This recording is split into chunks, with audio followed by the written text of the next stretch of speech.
In the first months of 1914, as the Anzac legend was being forged at Gallipoli, Australia rallied against another enemy, the enemy at home.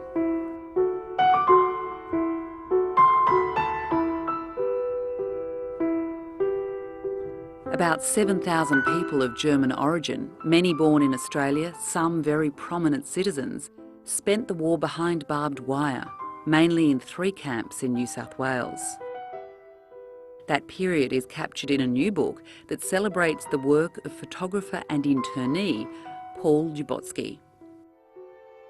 When war against Germany was first declared, many Australians publicly supported their friends and neighbours of German origin.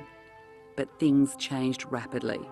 Then a war hysteria that set in, which changed the climate in a very dramatic way. So from friends and neighbors and fellow citizens, you all of a sudden were turned into enemy aliens. That was the term.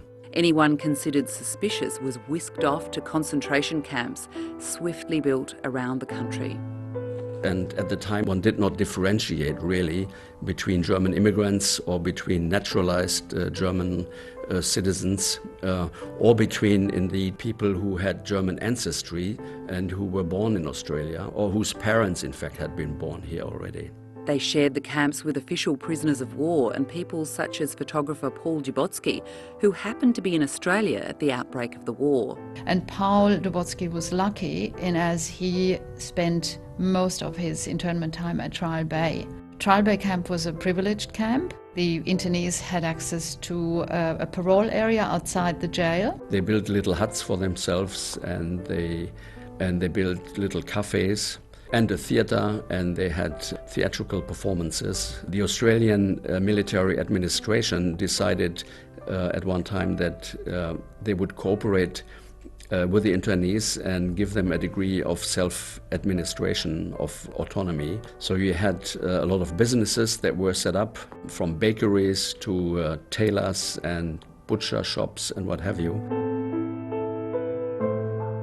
They had sporting clubs, they had athletic clubs, gymnastics being a very old German tradition, but they also had boxing, they had football, everything.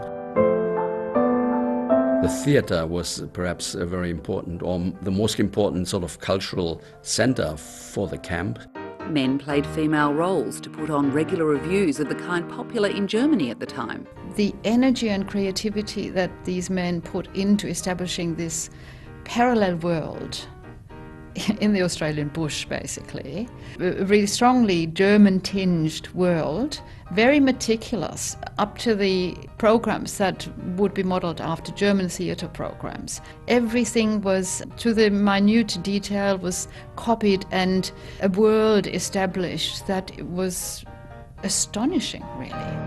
And all of these activities, of course, had the simple purpose of keeping these people who were behind barbed wire for 4 or 5 years busy and keep their mind off other things, usually depression.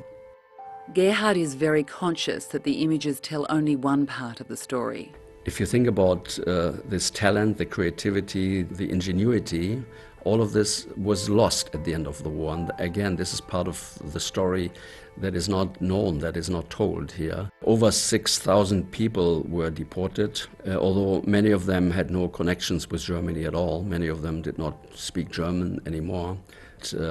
As I said, all of this didn't count. But the images that are the legacy of Paul Djubotsky have a more universal message for us all. It shows what people need, what our basic instincts are, the basic urge for art in your life.